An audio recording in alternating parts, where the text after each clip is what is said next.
Sir, Jitendra Awhad यांच्याबद्दलचा वाद जो आहे तो दिसतोय।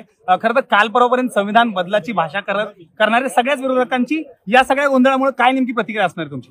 खरं म्हणजे रोज एक खोटं बोलायचं आणि त्याचा नरेटिव्ह तयार करण्याचा प्रयत्न करायचा, हा प्रयत्न इंडिया आघाडीचे नेते आणि जितेंद्र आव्हाड करतायत। कुठल्याही अभ्यासक्रमामध्ये कुठेही मनुस्मृतीचा कुठलाही श्लोक घेण्याचा विचार देखील महाराष्ट्र सरकारमध्ये कोणी ठेवलेला नाही, तो कधी आलेला नाही, त्या संदर्भात कुठलीही चर्चा नाही। हेच शोधून काढतात, हेच नरेटिव्ह तयार करतात, हेच त्याच्या विरुद्ध आंदोलन करतात। पण जेव्हा माणूस खोटं आंदोलन करतो त्यावेळी तो कशा गोष्टी करतो हे आपण बघितलं।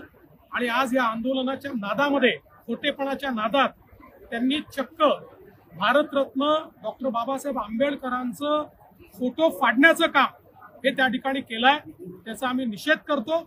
आणि ज्या प्रकारे भारतरत्न डॉक्टर बाबासाहेब आंबेडकरांचा अपमान त्यांनी केलेला आहे हे महाराष्ट्र सहन करणार नाही आणि या खोट्या लोकांचं खोटेपणा आम्ही उठाव आणू।